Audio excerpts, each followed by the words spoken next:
And we got sound? Yeah, we got sound. We're making steps in the right direction. Wow, who'd have thunk it? I love your positivity. I love your positive nature, Jeremiah. What's up, Darkness Live Tribe? I'm so sorry for the delay tonight. It's been kind of crazy. Hey, and good things are worth waiting for. Yeah, who would have thought that we would ever have tech issues, oh, right? God. Anyway. So how's everyone doing? Everyone's doing great. Awesome. They did the thing. They made the appointment. They got the shots. Whatever. That's awesome. I feel like I should directly be talking to the people. Yeah, guys, I hope your kids are doing good. I hope that if you don't have children, you're doing good. But if you have children, I hope you're doing good too. I got a bitch for a second. So yesterday, this was messed up, man. Do I need to scoot out of a swinging distance? No, you'll agree. You'll know what I'm talking about instantly. So, guys, yesterday, Saturday, I made a big pile of leaves in the front yard because what little kid doesn't love to jump in a massive pile of leaves? But as the adult now, it's like I have the perspective, what if there's cat piss in those leaves? Or what if there's,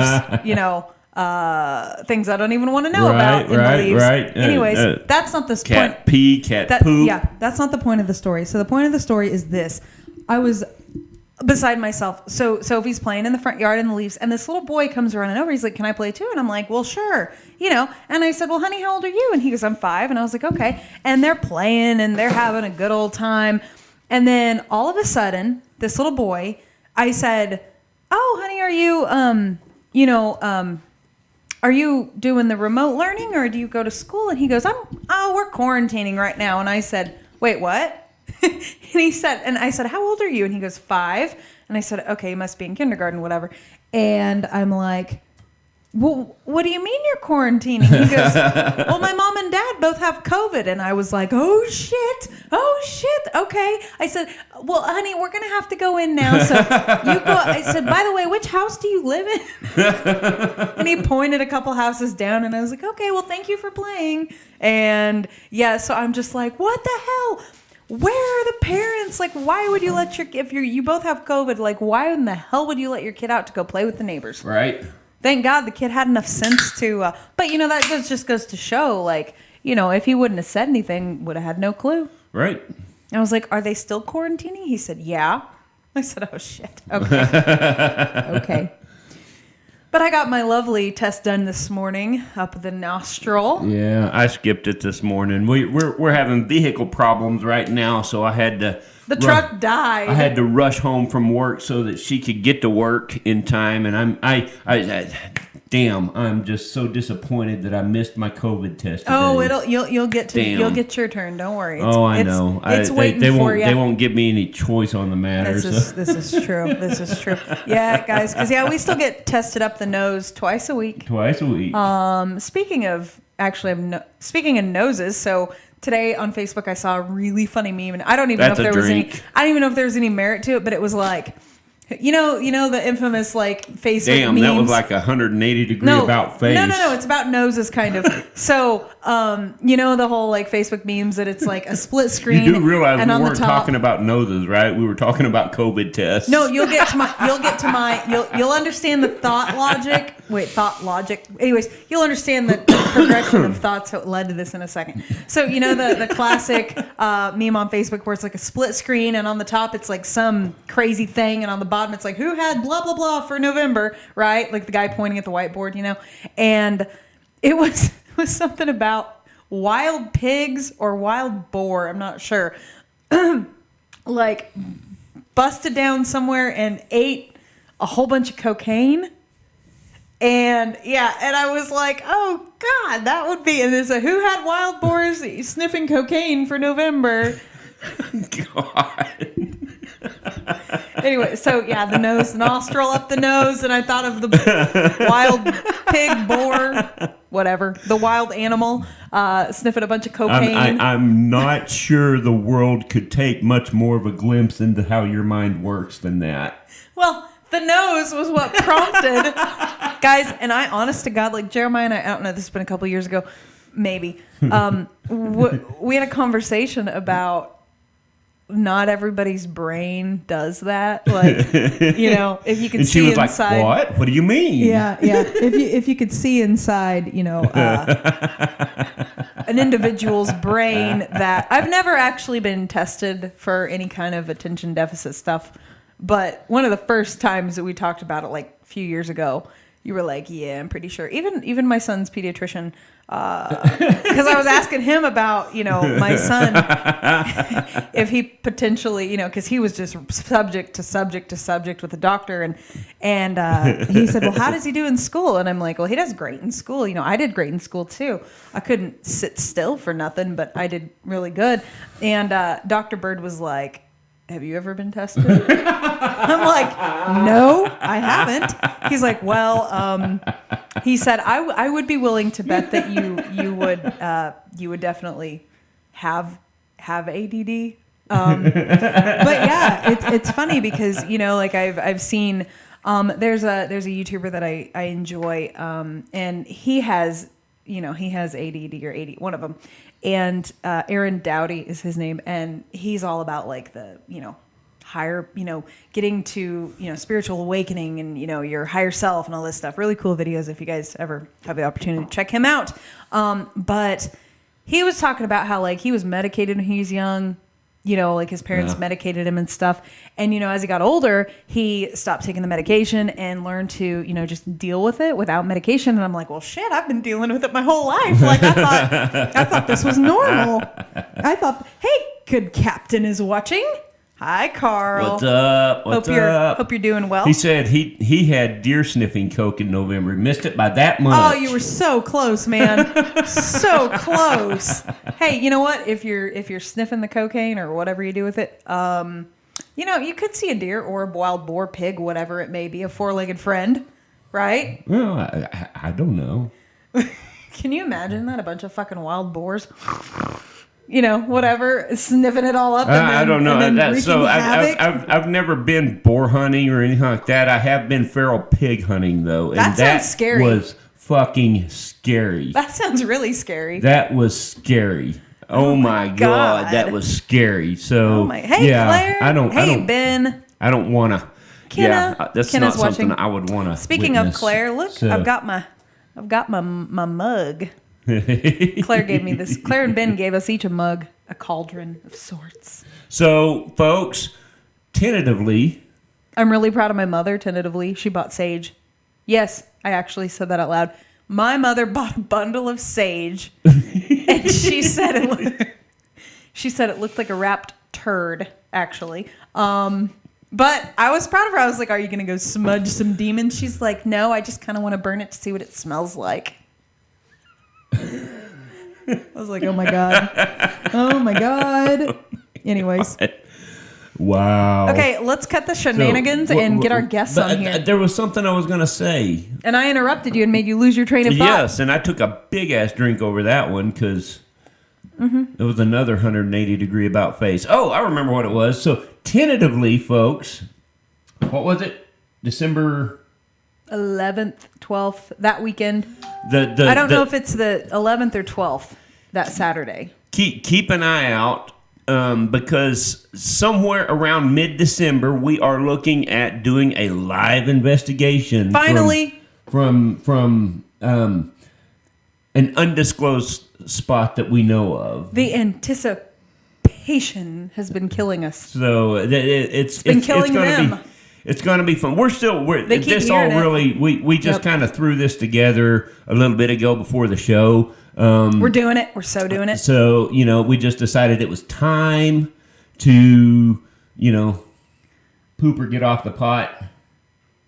Oh, come on. You can't use the word poop in that, like, context. You got to say the S word. Well, oh, yeah, okay. It was time to shit or get off the pot because we've been talking about it forever and a day. Even had it planned once, but it kind of fell through. But we will get that going, and we will get details out so that you guys can log on and watch. And you get to see me use my dowsing rods. See how things go. This will be like, is it only like what, the second investigation that you've ever actually been on, right? Well, like, okay, so full-on investigation, I don't really know what that means as far as what in your definition an investigation is compared to my definition. But I can count, let's see, with Lena, right? Uh-huh. And then when we went to Roth's place, the print shop thing. Oh, yeah. Uh-huh. Print shop You weren't thing. there very long. No, you, but you got spooked and got the hell out of there. Yep, sure did. Sure did. Speaking of spooked, I have to tell you, I didn't even tell you about this because, well, you were at work last night. I had a moment, an oh shit moment, because I walked, so in our house, to go from the living room into the dining room and kitchen, there's a stair, like the stairs that goes down to the basement, okay, is in between there.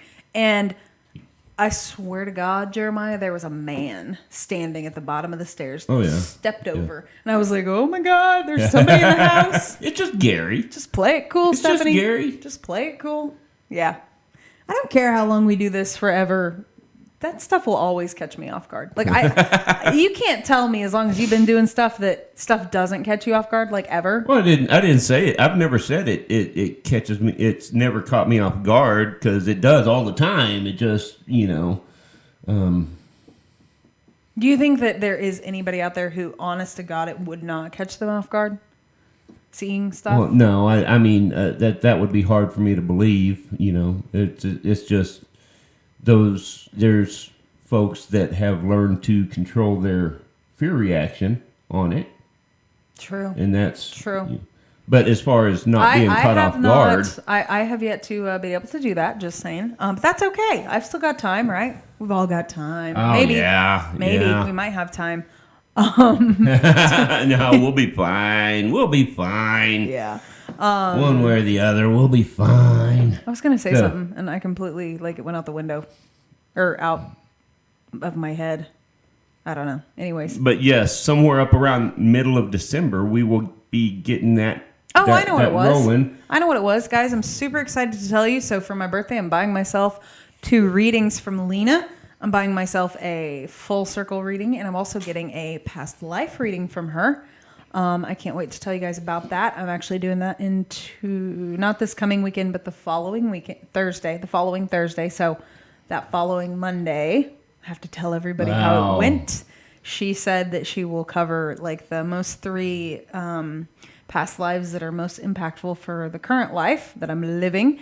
And yeah, I'm super excited to see what she's got in store to tell me. Man, as the dude, that's going to be an intense night for you. as the dude said, new shit has come to light. Big Lebowski, thank you very much.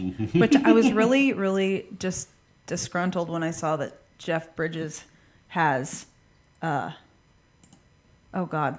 leukemia, one of the I can't remember which one. Yeah, I feel I don't terrible now. remember. Anyways, yeah, man, the dude, I don't know. I think it was non-Hodgkin's. Oh, God. But, you know. Maybe, I don't remember. But in his post, when he posted the news that he, The oh, did dude, you see that man. Alex Trebek died? Yes, I did see that today. What? Well, I mean, he's probably getting up there, Yeah. wasn't he? Yeah. Forever. You know, at his tomb, at his gravestone or whatever, they should have a little button that you can play that, right? They should totally have a little button that you can play the song.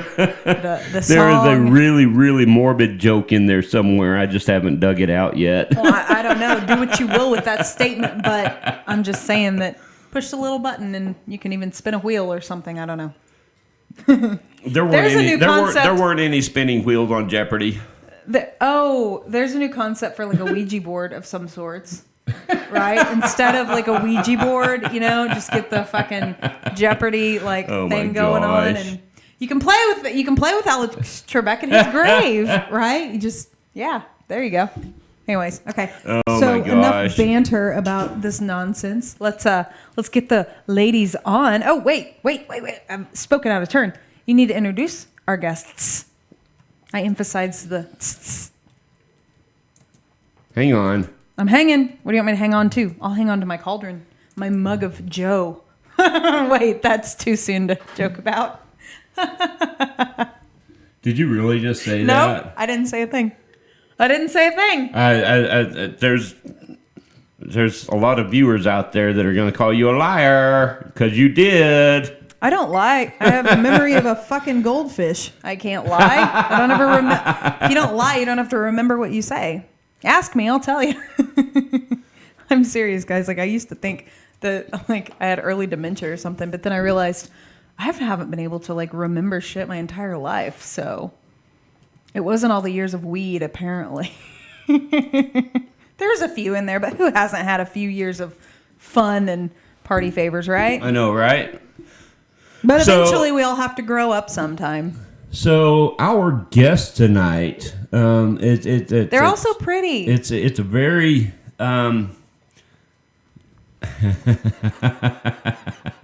Carl. Give me Sean Connery for 500, please. Oh, guys, guess what I saw? This is gonna make your day if you like Sean Connery. So, if you're into numerology or whatever, if you take the day he died and you break it down into its basic numbers, it is 007. I thought that was the coolest fucking thing. No shit. I thought that was the coolest thing. That's really That's cool. like 007. the 007 ultimate way, forever. The ultimate way for him to go out, man. I know, he died right? on 007. Yeah. So there's a fun little factoid for you. So our guests tonight this is just a really interesting group of people, guys. The She-Squatchers. They're also pretty. I keep saying that, but they are. So the She-Squatchers came together in 2015 to begin their all-female Bigfoot experiment as the Midwest's first all-female Bigfoot research team. Jen Cruz founded the team after receiving a suggestion from a cryptozoologist, Lauren Coleman, who had shared his idea that the recipe to success for interacting with Bigfoot would be to send women into the woods without men, dogs, or guns. Oh, God. Nice. Whoa. Nice. The She-Squatchers isn't just women in the woods. They are psychic women utilizing their extra senses while looking for Bigfoot. Team leader Jen Cruz is a missing person psychic, medium, and remote viewer. Her teammates Jenna Grover and Tammy, I don't know how to pronounce, Trichel, I'm sorry if I butchered that, Tammy, are also gifted intuitives as well as adventurous woodswomen. I love that. That's very cool. Together, they have had some amazing, sometimes scary experiences collecting evidence along the way. The team is based primarily out of Minnesota, but have literally been traveling from coast to coast, sharing what they have found. That is so cool. That's really cool. Why is my screen not coming up here? Okay, there it is. So, yeah. Let's get them on. Without further ado, let's dial them in here. Here we go. Cross your fingers, people. Cross your fingers, people.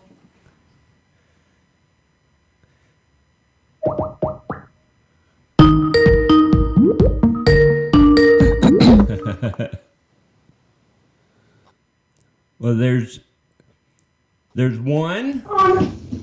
Hello, guys. Hello. Hi. Hello. Hey, all three. Hi. Hey. Hello. I can't see you guys. I got to change my view. How are you guys doing tonight? We're doing great. We're doing really well. Great. Doing really well. You can't see us, though? Well, I may have to change my view. Can you guys see them? I can't see them either. Oh, okay. I could only see you two. Well, what a good view. Woo. Well, I promise we're on the other end, okay? I promise we're here. We're there in spirit, right? No, just kidding.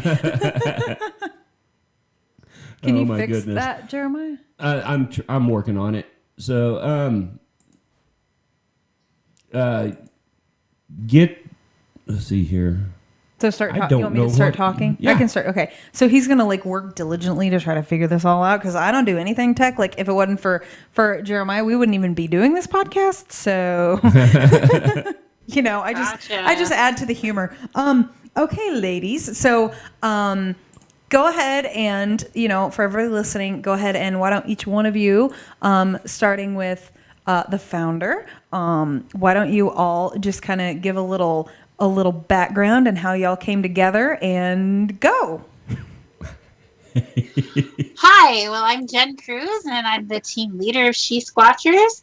And it all started back in 2015 when I was doing paranormal radio, and I scored a huge interview with Lauren Coleman, cryptozoologist. The guy you see on TV, he's got the International Cryptozoology Museum out in Maine. Ooh. And he happened to come to our Paracon, our big Paracon event in Minnesota. And so I got a sit-down interview with him for over an hour. It was awesome. I didn't really know much about Bigfoot at the time, but I knew a good interview when I saw one. And so during the process of this interview, his enthusiasm and excitement about Bigfoot was contagious, and literally contagious to me anyway. And he was so scientific, which kind of surprised me. I hadn't really thought about Bigfoot before. I hadn't considered whether or not Bigfoot was real or not. I guess I didn't really think that it was. I hadn't really thought about it much, I guess. But listening to him talk about everything from his standpoint, I got really, really interested. And he had an idea about bringing women into the woods without men, dogs, or guns. And he thought that would be the recipe for success in interacting and getting close to Bigfoot. And he had lots of reasons why that would be. He really felt that because of the women have a natural good rapport with the great apes, like Jane Goodall and her work with the chimpanzees and all the others too. And he thought that could extend also to Bigfoot. And the other reason he said was a lot of times when people are seeing Bigfoot near roadways, they're not family units, mom, dad, and the babes out for a walk. It's typically just one younger male Bigfoot out on his own, and he's probably doing the stuff he's not supposed to be doing. So he thought these younger male Bigfoot would be naturally a little bit more inclined to come in a little closer and have a look at some ladies out there if they didn't have anything scary along like men, dogs, or guns. So that was his idea, and I jokingly on the air volunteered, jokingly at first, but by the end of the interview on the air, I volunteered to go out and give this a try. Now, I grew up in Minnesota in the woods, walking in the woods with my mom, and I'm by myself. My entire childhood, I had never seen anything that made me think that there would be a Bigfoot out there. So, even going into it, I was like, eh. And honestly, I was embarrassed to tell my friends that I was going to go look for Bigfoot. Because if I hadn't been embarrassed to tell my friends, Jenna would have been there the first time. Doggone it. Because I was too embarrassed to tell anybody that I was going to go look for Bigfoot, because honestly, I didn't believe in Bigfoot. I didn't tell anybody that I thought would laugh at me. And She knows I won't laugh at her. That's the thing. It is. It's a thing. I mean, I know exactly what you're talking about. yeah. So I got some girls together that were into the paranormal world, and we went out and we went looking. Now, in addition to Lauren Coleman's idea about sending women into the woods without men, dogs, or guns, my additional idea was to send psychic women into the woods. Oh, hell yeah. Because I'm a psychic medium, and I found missing people using my remote viewing abilities and things like that. Wow. And I thought, I wonder if we could use those skills to get us closer to find Bigfoot faster. Because a lot of times people are just boots on the ground researchers, which is all good. It's all good. But I was thinking, can we make this happen faster? Can we make it more efficient with the skill set that we bring to the table? So my first time out, I was feeling energy. My intention was to find Bigfoot. And I found a place that had energy that I had not felt before. And although I didn't find anything there in the daytime that would lead me to believe that Bigfoot was there, I still marked the GPS as a place to return that night. And the place that we had gone out looking the very first time was a place called 6 Mile Lake in Minnesota. And there had been a sighting maybe 3-4 weeks prior to that on the lake. A young native man was out fishing in his canoe by himself, and he was coming into the boat launch at dark, and there had been a Bigfoot standing in the shallows, and it Oh, was moving wow. aggressively towards him. And so he didn't come in. He just kept going along the shoreline, and it was following him and moving aggressively towards him. And this went on for a couple hours. And then somebody from home realized he should have been back by now. So they drove out there to see if something had happened to him. And when they got out there, they started honking the horn and flashing their lights, and the Bigfoot ran into the woods. And so then he came in. And then he had noticed where it had gone into the woods at. So the next day in the sunlight, they came back and they looked there, and it was awfully muddy. They got some really good prints out of the mud, and it verified what he was saying, that it was a Bigfoot. Now, he saw it very clearly, but the footprints were awesome. Anyway, that brought the team of Finding Bigfoot out here to Minnesota, and nobody was saying exactly where this happened other than it was by a public boat launch. Now, there was only one listed public boat launch on this lake, and it was on the side of the lake that had lots of cabins and docks and people. And this was a long, skinny lake, so one side had cabins and docks and people. The other side was completely unpopulated and just dense woods and this small road, which they called Reservation Highway 20. And it was really just one car goes down at a time, gravel road. And the trees are right up on the road. That was Reservation Highway 20. And so I thought, it seems more likely to me that the Bigfoot would be on the side of the lake where there aren't any people. So that's where we were focusing our search.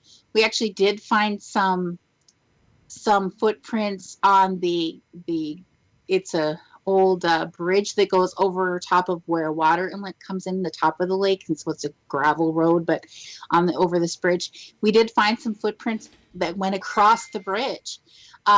It wasn't anything deep because it wasn't anything that it could imprint deeply on, but you could still just see the trackwave prints, and they went on for a long ways. And I, being the tallest person, ran next to them, leaping as far as I could leap to see if I could match the tracks, and I couldn't come close to it.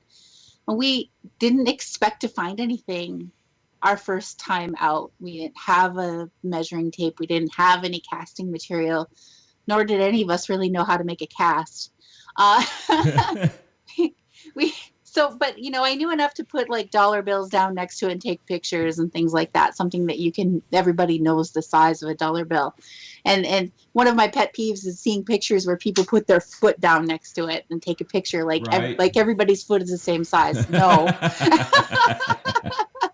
So I always say, put your money down. If it blows away, oh well. Just make sure you carry some ones, or if you feel rich, use 5s and 10s. It's okay. There you go. And There you go. it might blow away. So we had gone back out when it was dark, and it was so dark we couldn't see anything. There was no ambient light whatsoever. We parked on this, in the middle of this road because there is no way to pull off to the side. It's just one car. And the girls that were with me, we got out, and they all had their gear in the back of the truck, in the back hatch, and I had mine on me. And so one of them had borrowed a FLIR thermal camera and from somebody else. And she handed it to me to play with while she grabbed her gear. And this was the first time that I got to play with a thermal. So I was excited. I'm scanning the woods. Oh, that's awesome. To see if I can see anything. And then I'm scanning the woods, and then I pointed out in front of the truck, and there out in front of the car on the road, but to the left, there's somebody standing there. And it's very clearly somebody standing there. And so I just assumed it was one of the girls. And I said, hey, who's in front of the car? And nobody answered. Oh, wow. So I answered again, hey, who's out in front of the car? And nobody answered. And I kept asking this question, probably with more nervousness in my voice. And then Marlo heard me, and she comes running up to see what was happening. And she saw what I was seeing on my screen, which was a person standing out there. And so she looked up from the screen, and she says, oh, I just saw eyes. Wow. And I was like, oh, so I look up to see if I can see eyes, and I didn't see eyes. But then I couldn't find it again on the thermal. It was gone. It had stepped into the woods or whatever, but I couldn't find it again. And it had not been any of us girls. And, hindsight came later.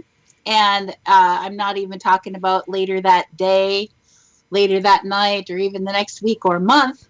But I'm talking much, much later after we got a nicer thermal. Jenna got a nice FLIR Scout camera. And after playing with that, I realized in hindsight that what I had seen that night was not wearing any clothes. Oh, man. When you look at somebody wearing clothes on those thermal, you can see their clothes. It cuts down the heat temperature that they're giving off where they're wearing clothes. That thing wasn't wearing clothes. And so I talked to Marlo about it, and she's like, you're right. You're right. It wasn't wearing clothes. So, I mean, that was quite an eye-opening experience.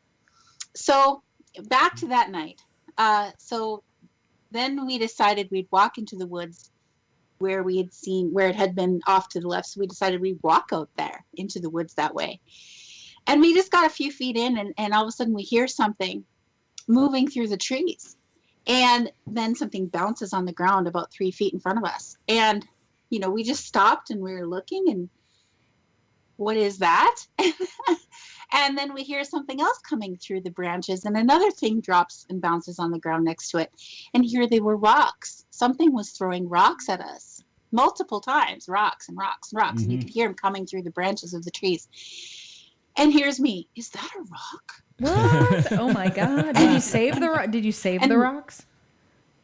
No, we didn't even think of doing that, actually. That's something somebody else asked me another time, and I was like, why didn't I think of that? So, again, this is our first time out, so we were newbies to it. And so I didn't know at that time that Bigfoot were known for throwing rocks at people. I didn't know that. And so I was just standing there in shock going, what in the heck is going on here? Nothing in the woods throws rocks at people. I've been in the woods my whole life, and nothing has ever thrown rocks at me before. And these, I mean, they weren't huge rocks. They weren't boulders by any means. I mean, they were like 50-cent piece to silver dollar size stones. And they didn't come closer than 3 feet to us. And whatever was tossing them was a pretty good aim, because they were landing pretty close to each other. So I just kind of tried to feel, what does this mean? And I just felt like, don't walk this way. So I'm like, okay. So we backed up back onto the road. And so then we're like, okay, now what do we do? And somebody said, well, why don't we do one of those Bigfoot calls like they do on Finding Bigfoot? And I said, yeah, go ahead. And so she did. And so we just stood there and we waited to hear if anything else made any whoop sounds back. And instead of hearing a whoop, we heard something start walking towards us. No shit. Holy shit. And it was coming from the other side of the road, not the side on the left, but the other side of the road. And it was large. You could hear it bipedal, 2 feet stepping very loudly, footfalls and cracking of sticks as it was walking. And we're like, wow. And so all of us turned our cameras to the sound. Now, we had night vision cameras. We had that little thermal camera, which was the cheapy one anyway. But all of the girls had their paranormal ghost hunting cameras, which they've used in doing paranormal investigations inside houses. And they worked really well for lighting up the inside of a house when it was dark. But we found out really quickly that they weren't really strong enough to light up the woods. Right. And so we weren't seeing what was coming towards us. And then all of a sudden, it was like it multiplied, and there was something like that walking towards us from multiple directions all around us. And so then we were like, what do we do? We didn't know what to do. So we automatically circled up back to back facing out, and we were all like looking to see if we could see what was out there.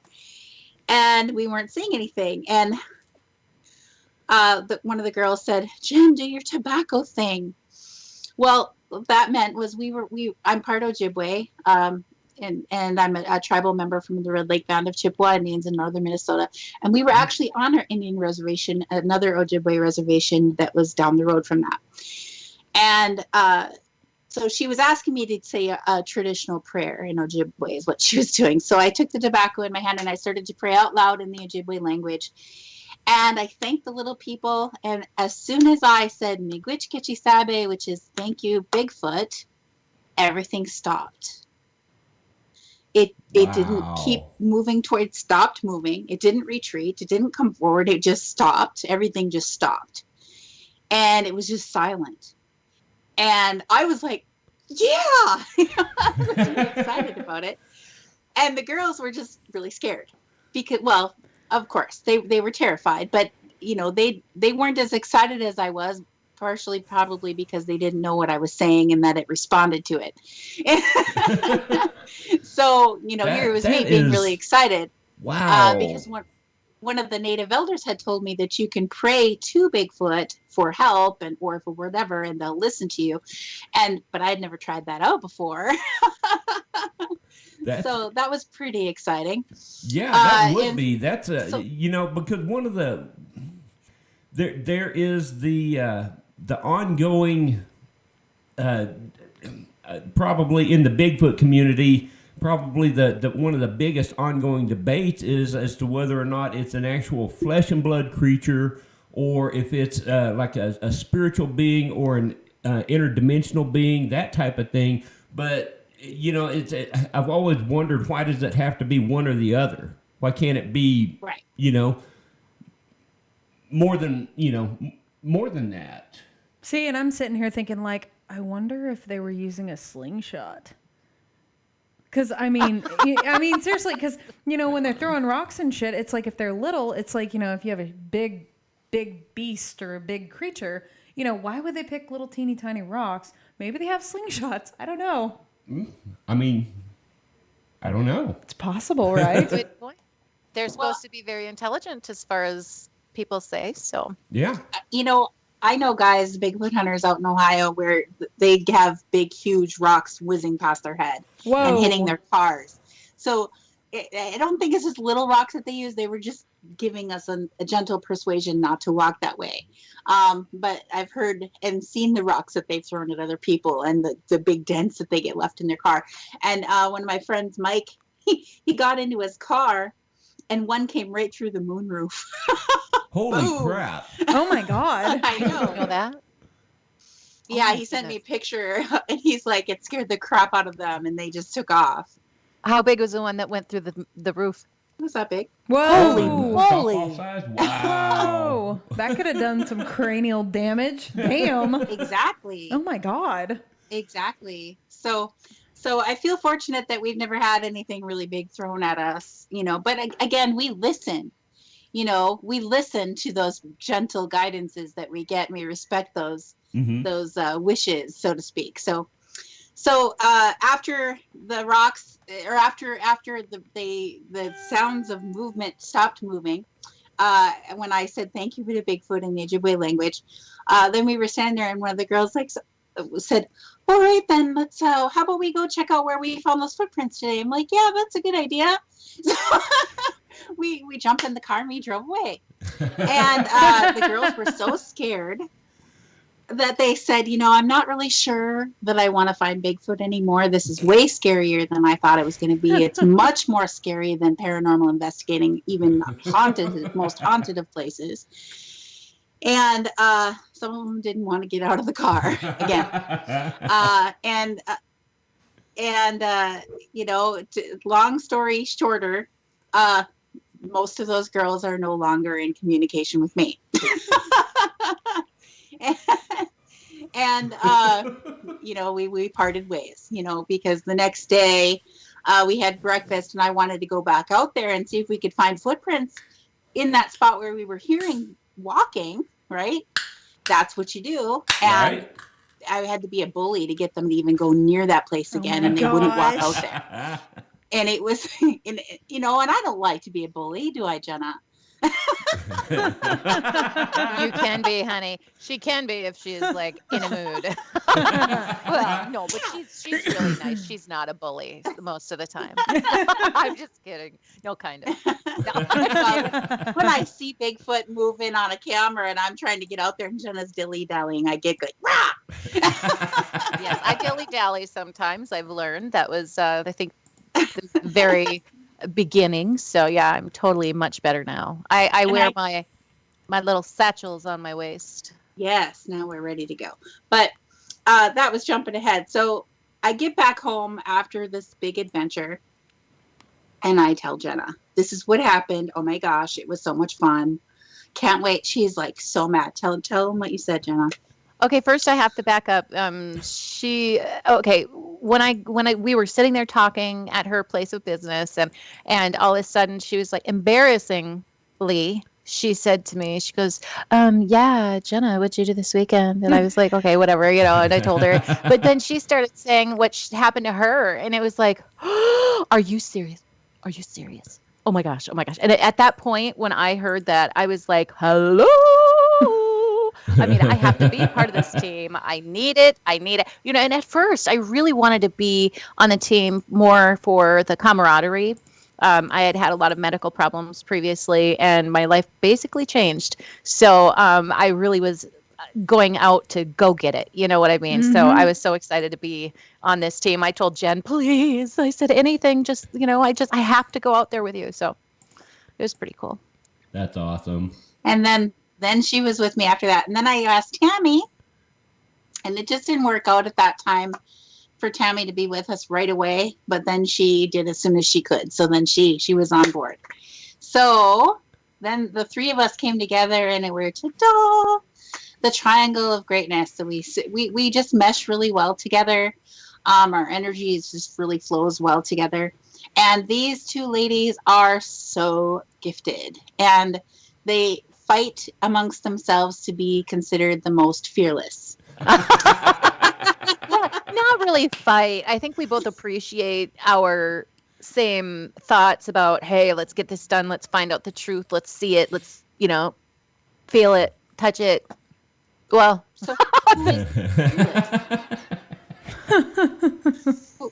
evidence.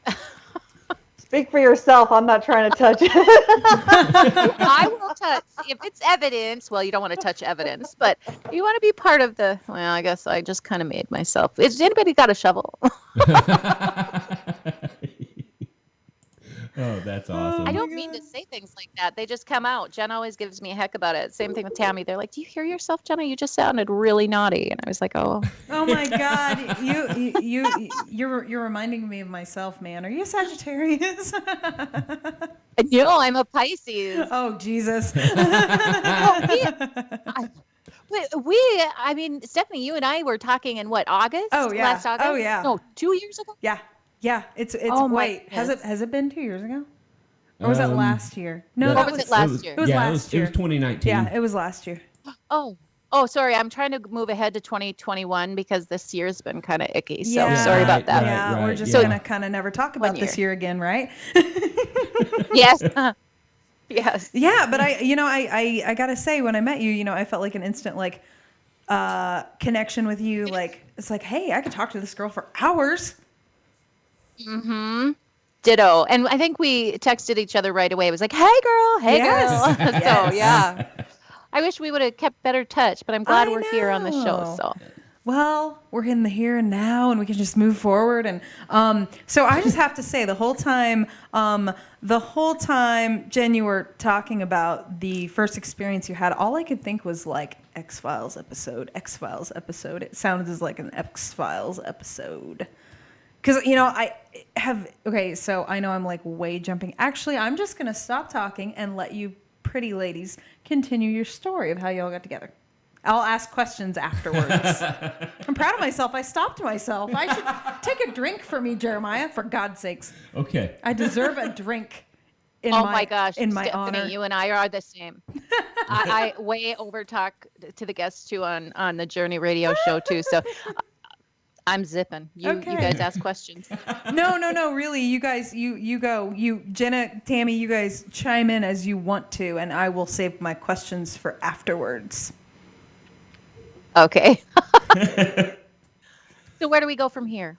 So how? Oh, we should tell them about. Oh, go ahead. Oh no, I'm just dying to know who came up with the name, the She-Squat. Sorry, I have a lisp, and every time I try to say your guys' team name, my lisp always comes out. The She-Squatchers. She-Squatchers. Yep, that. Yep. Who Lauren came up with Coleman, it? Lauren Coleman called the female Sasquatch a she-squatch. Oh. And so She-Squatchers just kind of it became the thing. And there it was born. It was born. I love it. Very cool. Yeah. That's awesome. Yeah. So, But it is a tongue twister. Yes, and I'm telling you, there's a few words in the English language that my lisp will come through, and I recently added a new word to that list. So,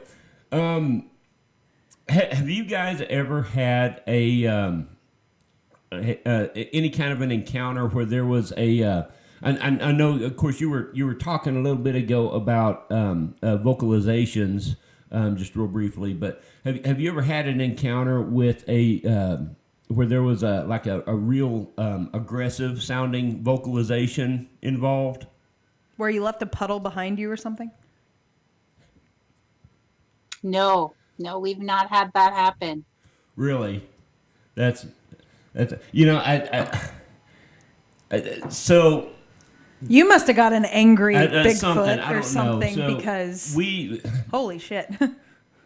I've had a few what I believe are Sasquatch type experiences, and one of them was at a location in Oklahoma, eastern Oklahoma, and it's a really interesting backstory. It's near Tahlequah, and some of the viewers are going to be kind of groaning and rolling their eyes back because this is probably a tired old story to them by now. But it's still just fascinating. But the sound, just tell them about the sound, what it sounded like. Basically, what it boils down to, make a long story short, a location that we visited many times over the course of several years, both for paranormal investigation as well as we had several Sasquatch enthusiasts on the team that would go specifically because of some of the different aspects of stories told around this property. So, excuse me, we went down there on this one trip in particular, and I believe we were spending 2 nights and 3 days there this time. And the way the property was set up, we always just camped right in... Get to the sound. What did the sound sound like? I will get there. You're leaving me in suspense. So, I will get there.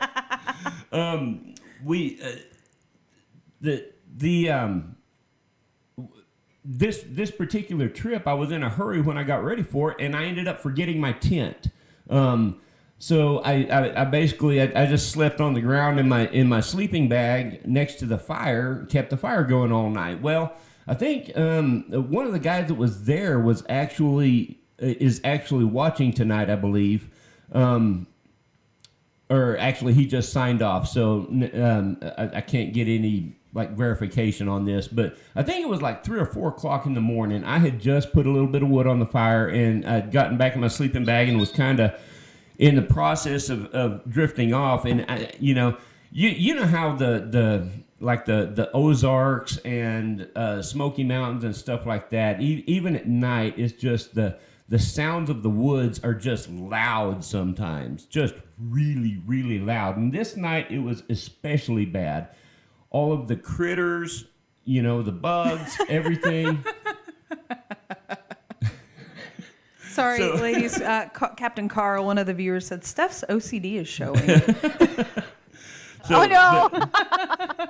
It was just really, really loud this night, and so as I settle back down in my sleeping bag and I'm trying to go back to sleep, all of a sudden, I'll just play this. I heard a sound, and this is the closest thing, and we've had several of us searching for several years.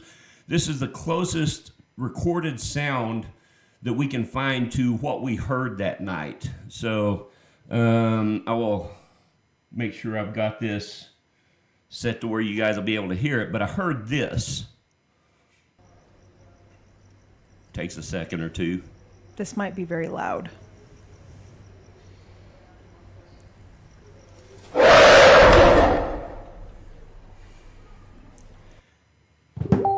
And so when I heard that, all of the other sounds just stopped. I mean, you could have heard a pin drop in the leaf litter. It was insane. And so, I'm sitting there and I'm like, oh, shit. And I don't have a tent. I don't have nothing. I'm just out here on the ground. What am I doing? And, I kind of started to talk myself into thinking now I was hearing things, it was sleep paralysis or something, But then people started tumbling out of their tents. Did you hear that? And yeah, one of the guys that was there that night is watching tonight, and he heard the same thing. Did you freaking hear that? I don't think the word "freaking" was probably used. No, it was definitely the other word. So it was insane. But that is the closest sound to what we heard that we've been able to find, and that is a roar from a silverback gorilla recorded at a zoo. This is Tahlequah, Oklahoma. I don't think they even have a zoo there, let alone any silverback gorillas, although I'm not sure where the Lion King is in relation to all this, but that's something. We don't want to go there. But, on a serious note, there's just no way nothing that I know of in those woods. There are the occasional bear. There are reports of big cats, mountain lions, that type of thing, but nothing that I'm aware of that would make a noise like that. And so the interesting thing is I don't hear a lot of people talk about having experiences with vocalizations like that. And so that's why I was asking. I don't know what, I don't really quite know what to think about that, sometimes. Have you ever had anyone who knows a lot about animals or works at a zoo take a listen to that and just... One of the gentlemen on the team he has a degree and worked for several years in wildlife management. Okay. And so and he was in complete agreement that we he doesn't know what it could have been either. It wasn't the sound that a bear makes.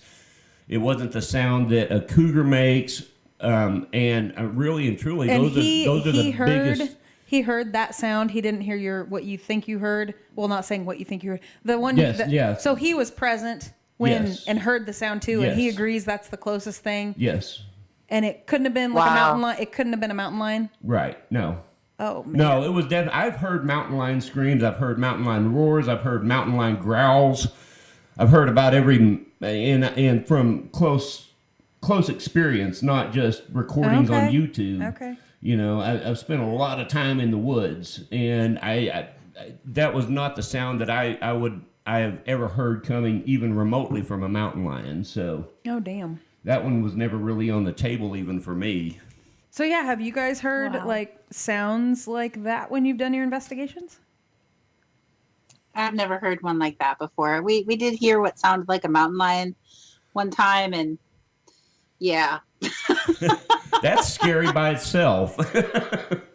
Oh damn. Well, I think that for us that we haven't had any encounters with any aggressive Bigfoot, And I think that has a lot to do with the fact that we're women Yep. and we aren't threatening and we don't have testosterone. And I don't think that they're intimidated by us. So we haven't had any threatening action from any of the encounters that we've had. They want to bring you their babies with that nurturing, female presence. Like, As long as they don't want to take make my- any babies with us, No. we're okay. Yeah, that won't be happening. oh God, maybe throwing rocks is their mating call or something. I don't know. Yeah, there we go. That We could be it, actually right? do. We actually do. We do Bigfoot calling contests at events and stuff. Yeah. And one of the categories that we put in there is the Bigfoot mating call, which is really fun for people to compete Oh with. my God. Because nobody knows what the Bigfoot mating call sounds like. So it's whatever you make up, and it's funny. I would imagine that there's probably lots of like pounding on the chest involved when they're like doing it or whatever. In the God. process of making that call, they've got to assert their dominance or whatever. I don't know, but so I have to chime in and tell you my favorite time, when we did that the contest. My favorite one, I don't remember where it was, but he was a man there helping us with our microphones before we spoke, and he was I believe he was from Ireland, and so he Ooh. did it. He got up, took the microphone, and he said, "Here, squatches, squatches, squatches, squatches," and I wanted him to win so bad. He was so funny. oh my God, By that's far my great. favorite. That's great. That's awesome. So I've got all these questions. I can't even like keep up with my brain at the moment. Okay, so first off, how many investigations have you three ladies gone on? Just gone off the beaten path, just trying to find a Squatch. I couldn't even tell you for sure. Do you have We've done so many little scouting missions just on the random too. It's just crazy. And we've driven across the country, I don't know how many times, and we'll stop along the way to and fro and camp somewhere or just follow our instincts and just stop somewhere. So it's hard to say for sure. Okay. Do you guys take people with you? Like if somebody wanted to just tag along, do you guys do that, or do you typically just keep it the three of you? We have had others with us at some points where we've met up. Like Jenna and I were on our way back from Kentucky once, and we were going to camp our way back. So we had the tent and all of our gear in the car, and we were taking our sweet time to get home. And we were going to camp in Indiana, and we contacted Squatchman and asked him if he could recommend any good camping spots. And he invited us to his hotspot. Oh, And nice. so- Very cool. It was totally unplanned and just for the moment. And we got there and set up our tent, and he went and got us some firewood and built us a fire, and off we went. Nice. He is by far such a gentleman. I just have to throw that out there. Hey, Squatchman. Yeah, I think he has moved to Washington State now, though.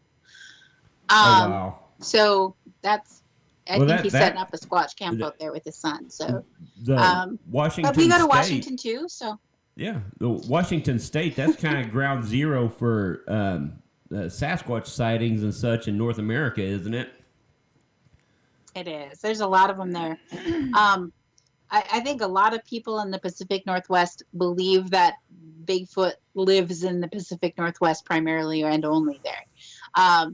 But really, Minnesota is a prime location for Bigfoot. We've got a lot of forest. We've got a lot of water, land of 10,000 lakes, and a whole bunch more puddles and wetlands. I'm telling you, there's a whole lot of areas that people just do not go into because it's swampy, marshy, boggy, and Bigfoot loves those areas. Right.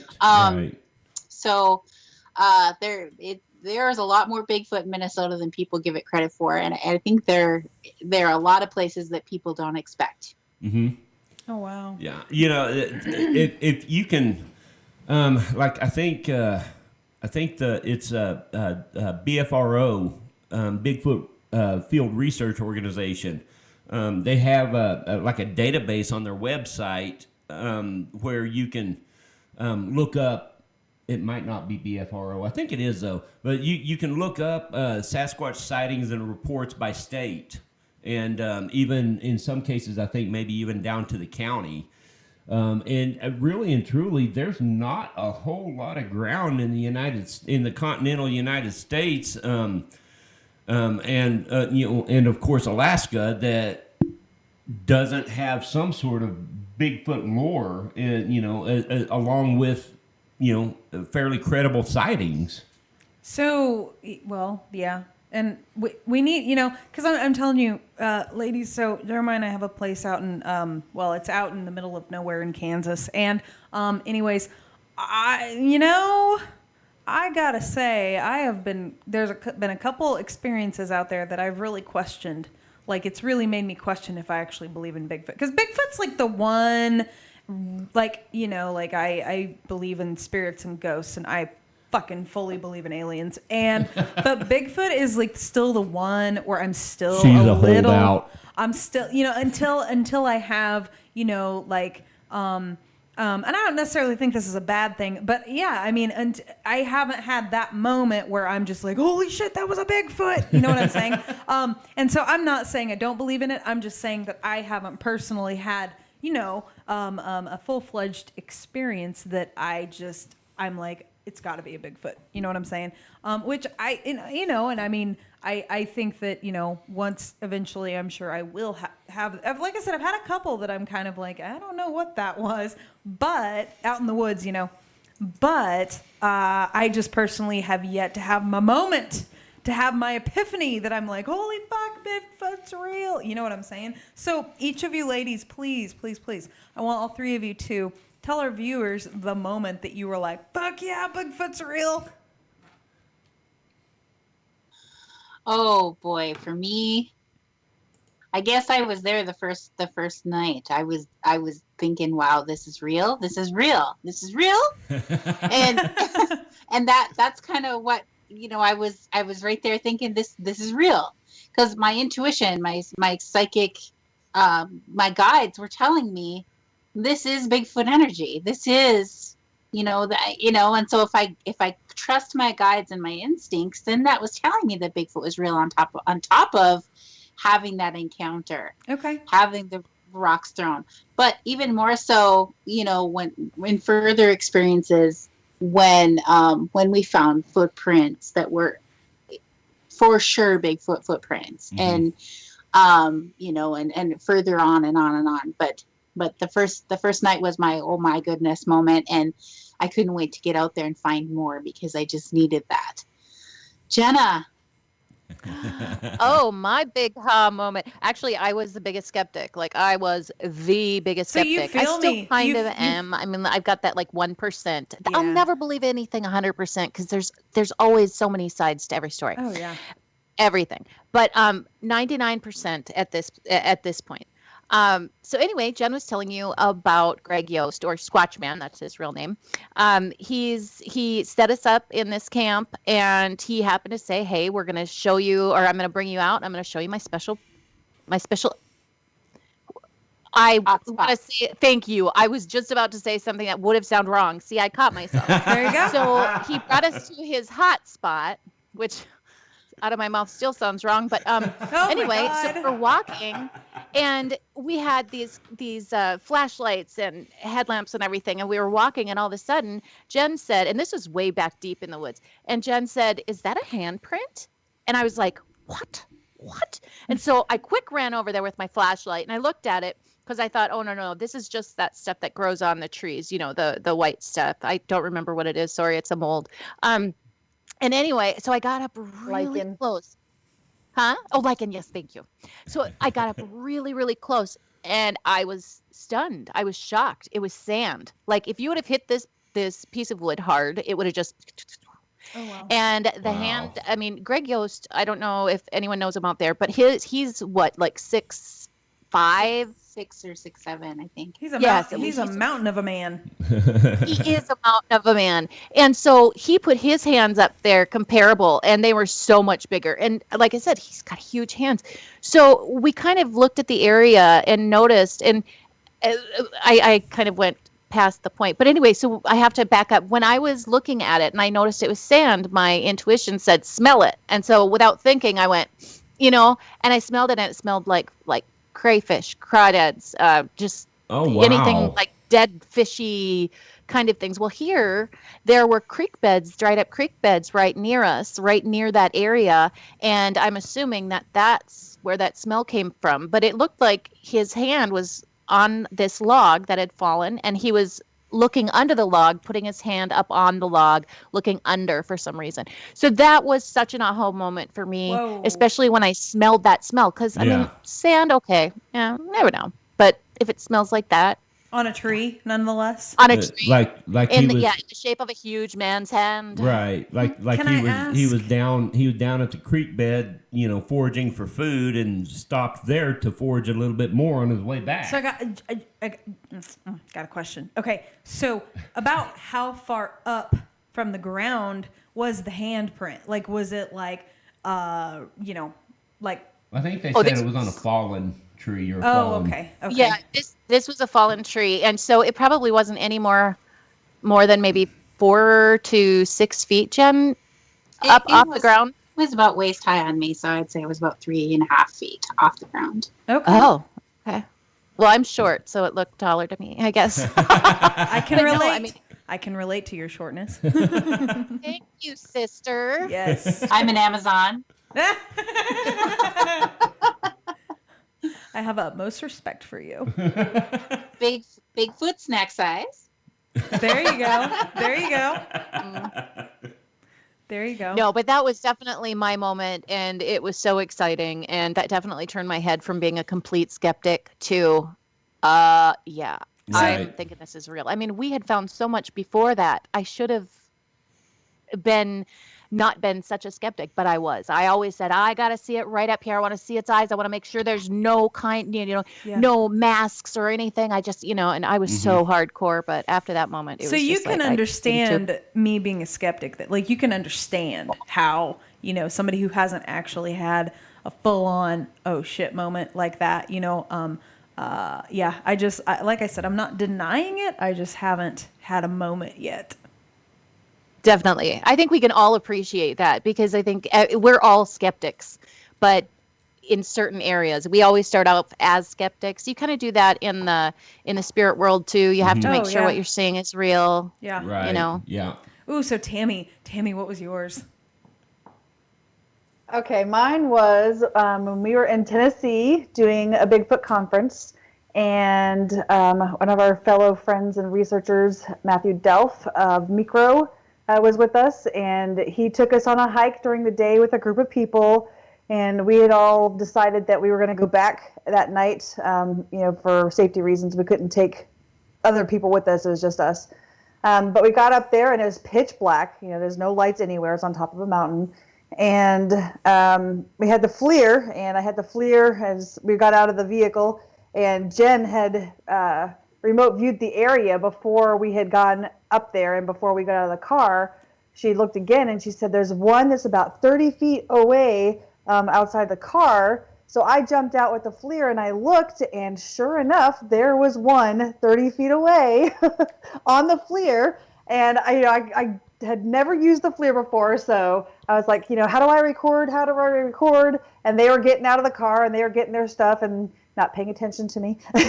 And so I'm sitting here watching him in the FLIR, and he's lifting his arm up, and I could see all the hair hanging down off of his arm, and he's scratching it, and I was just like, oh my gosh, how do I record? I need to record this. So finally we got it going and got it recorded. So I didn't get that one part with the hair hanging down, but we got like 13 minutes of footage, and he just sat there and let me record him. He knew that I was there. I knew he was there. Wow. He let us record him, and we didn't try to get any closer to him. We respected each other's distances and everything, but it was amazing. And you don't know what you're going to do in that moment if you come face to face with something like that. You don't know if Right. you're going to freak out and run away or what, but I was Yeah. so excited, and all I wanted to do was get the evidence. So it Yeah. was amazing, and Yeah. that was for me. That was it. That was Wow. it. So You were like, I'm I'm in. hooked. I'm totally in. So Just right quick, Tammy, I wanna mention some or talk about something you just mentioned just a little bit, because you made the comment. You never know how you're going to react in a situation like that, and when I have to I have to say I know exactly what you're talking about, because when I had that experience with that vocalization, it's been in our local paranormal community. It's been an ongoing thing for years. The thing to do was try to scare Jeremiah, because you on a ghost hunt you can't scare Jeremiah.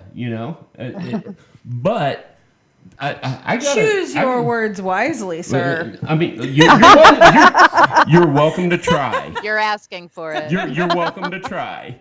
So, but I gotta admit that night, I didn't want to crawl out of my sleeping bag after I heard that. Not that a sleeping bag is actually going to protect me from anything, but Right. I'm like. I don't know about that. I'm used to going up, against, energies. I'm not used to going up against things that could tear me limb from limb if they wanted to. Oh my God, I'm literally seeing. And the fact, Oh. and the fact that we don't know enough about them, about these creatures. Plus, you've got other animals out there. I have to ask though. Did you ask anybody if you could go sleep in their tent? I'm just curious. Actually, no, I didn't. I didn't. Uh-oh. I stayed out by the fire the rest of the night. I figured, the movies say I should be safe by the fire. So There you go. Just get your Tinder bundle on top of a big twig and put it right next to the flame so you can ward off the Bigfoot. So I would picture myself. This is me though.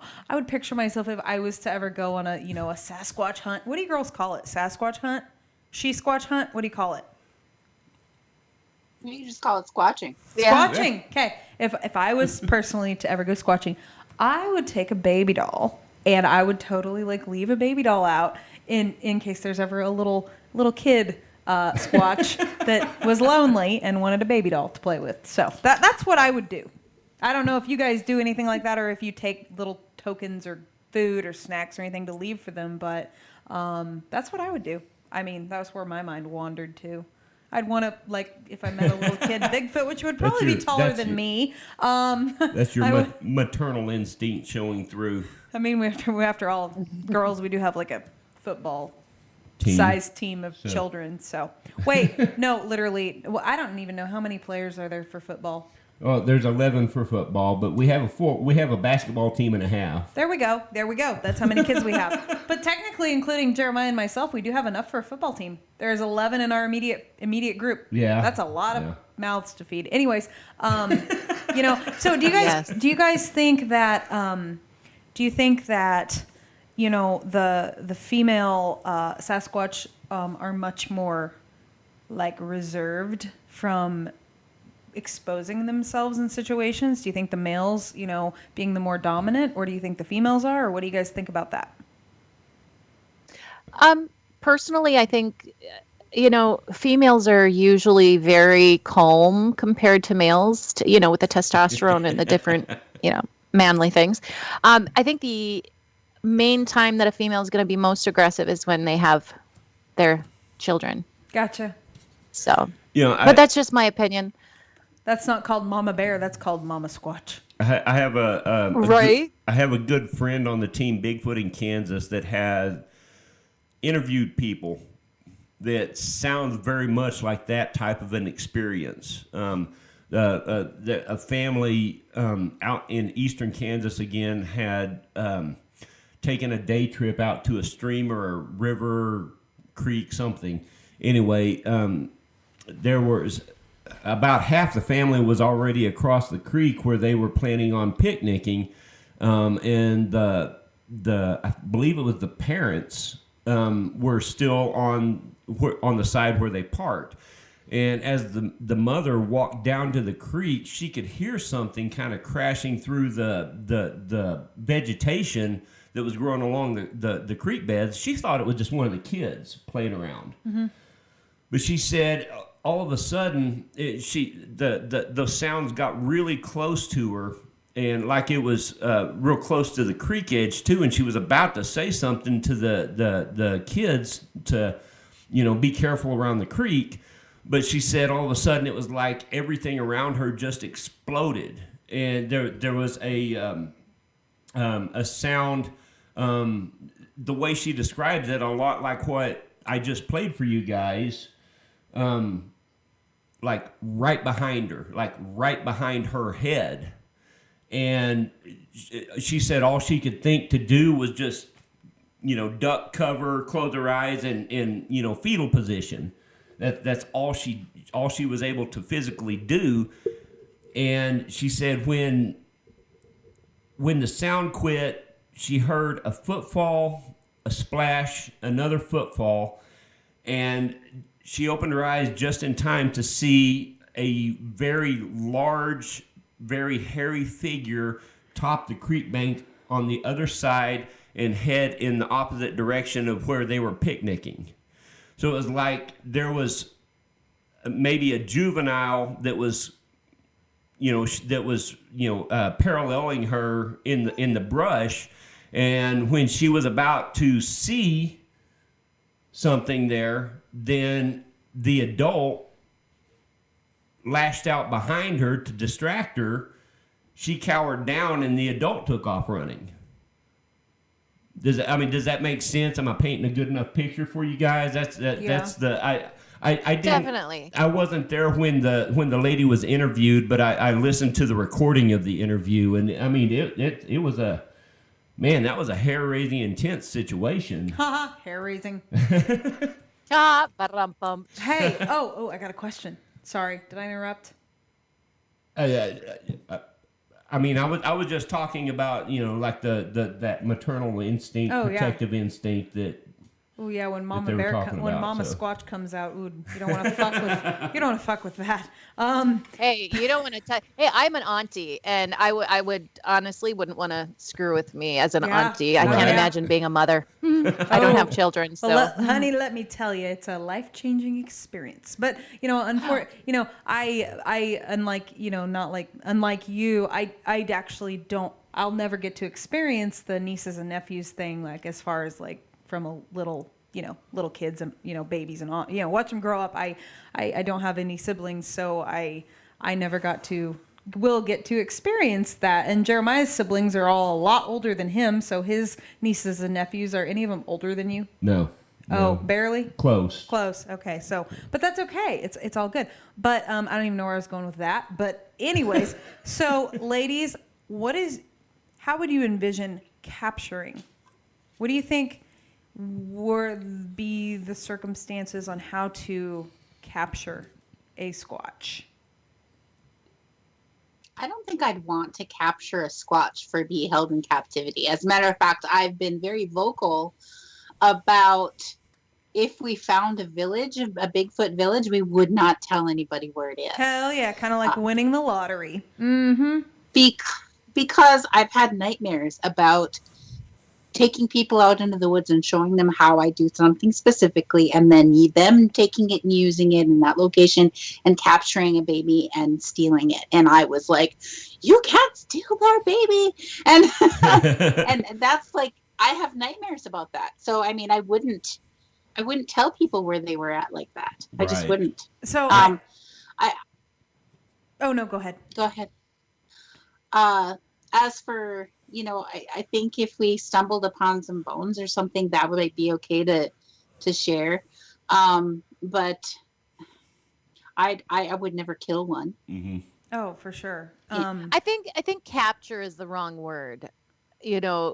Capture is such a powerful word. I think what I personally would love to see, and I'm assuming the girls would love to see it too, is making contact, establishing trust, and learning from them.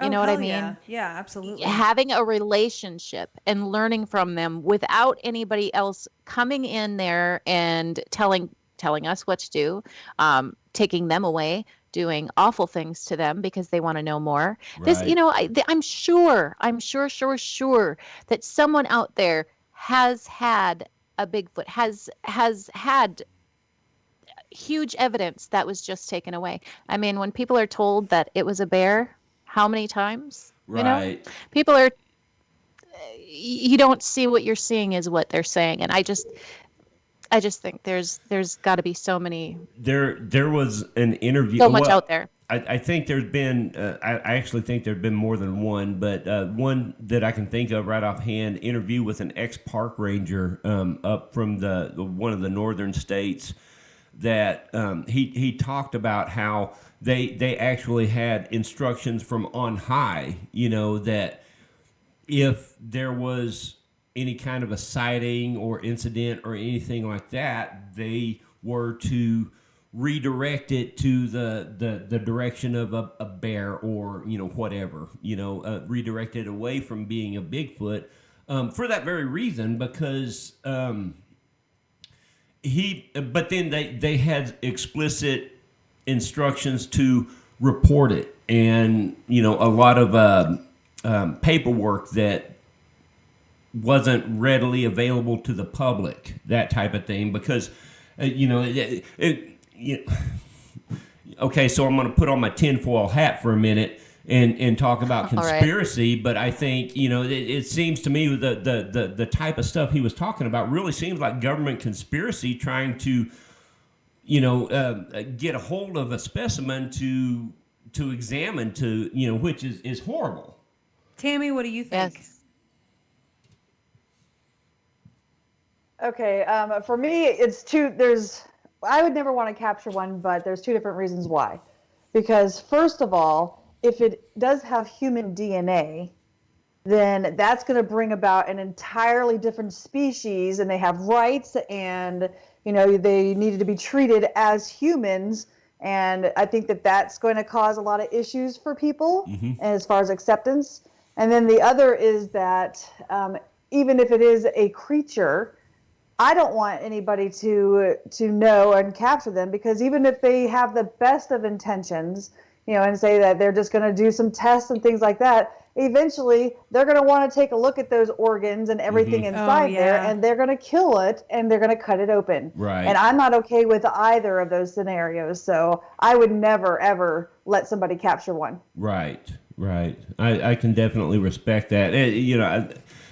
It seems like, and this may be completely false. I'm picturing is the movie. What was the name of that movie that I fucking hated because of how they treated the aliens? District 9. E.T.? Oh God, District 9. Oh yeah, E.T.'s another one. But District 9, that movie bothered me so bad. I watched it once, never again. Nope. You guys all nailed it. I think that speaks to your character, by the way, all three of you. The fact that your responses, I have the utmost respect for your responses, and that tells me that you guys genuinely are doing it because you're passionate about it, and you actually you believe in what you're doing, and you don't want any harm to come to that. Right. You just want to fucking meet one. You just want to like be like Jane Goodall. You know what I'm saying? Like, just go in there and learn as much as you can and get them to trust you. And I totally respect that. Yeah, absolutely. That's awesome. I think. Thank you. I think the thing that, honestly, I mean, I'm still getting over my jaw drop of the experience that you shared at the very beginning of the show, where the activity that you were experiencing just stopped when you said that prayer. And that to me means that there is absolutely, without a doubt, something more going on there. They're not just mindless beasts whatsoever. Of course, I never have really believed that they were to begin with, but that's like a just more evidence to that idea. I got a question real quick. We're running out of time, but I have a question. So do you think that, they must be somewhat intelligent, because, if they've been able to avoid capture this long, right? Do you think that they have, like, tribes? Or do you think that it's pretty much family units? Or what do you guys believe as far as what am I trying to say? Like their social makeup. Yeah. Like, how do you think they exist out there? That's a good question. I guess I tend to think that they live in small groups, And just what I've seen in the remote views, when I had seen a large aggressive male that in my remote view, which is like a psychic imprint, but I'm using Google Maps and Google satellite images. I actually saw its territory, Oh, and wow. it was very defined, and I knew that it was aggressive, and it kind of scared me. And that was an aggressive male. That was his turf. But there was like this other area that I saw that was like 200 feet away from that we actually found structures at. Wow. And we're talking like hut-like, den-like structures that are stacked trees that were interweaved and had roofs, and they were, multiple stories tall with towers and things like that. I mean, it was very large. Wow. And so that wasn't just like one little Bigfoot or two little Bigfoot. That was more like a Bigfoot village in my perspective. Right. Wow. Yeah. So that's very cool. that was really, really cool. And we actually had rocks thrown at me inside of that whole area. And that was just really super cool to find that. So I think they do live in small groups, but I think like the more aggressive males will live off on their own, not too far away. Okay. All right. Very cool. Okay. Oh, I think human men would love that if they didn't have to live with their wives. Would you just live like next door? Would you love that? Would you love that? He's laughing. He's totally I in know. on it. He totally is. He totally is. So plead You the handle fifth. the I children plead the over fifth. there. I'm going to be over here. Grr. Right? Right, I'll come right, home to right. eat and playtime, and then I'm out of here. So, do you guys? Okay, my final question here. Do you guys believe that they are? I'll believe that when I see it. Okay, no. For now, my final question. Do you guys believe that they are a human-like creature, or do you think they're interdimensional, or do you think they are something not even from this planet? What do you think? Tammy, why don't you take this one? We all have different views. And I will say out that my views are not their views or anything like that. So for me, I have a couple different angles with that because I really feel like they are interdimensional. I believe that they can exist in several realms. And so when they are in this realm, that they are flesh and blood.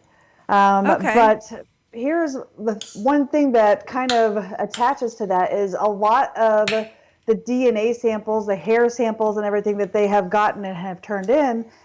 They always say that it's been contaminated, with a human or a chimpanzee or whatever. And if they're very careful with how they collect, we're not, most of us researchers are not idiots, and we know how to take a sample. Right. So if they're coming back saying it's contaminated with human hair or human DNA, well, then I tend to believe that they are at least part human. So, Okay. That's very interesting. Jenna, what Yeah. about you? At first, I really thought that they were more of a creature. And the more evidence we're finding, it's leading to their intelligence. And it makes me feel like they are more of a species, like a human, not a human, but a being, like an intelligent being, like us, like human beings. Definitely a hominid. And as far as the other side of that, sorry, what? I just said definitely a hominid of some sort.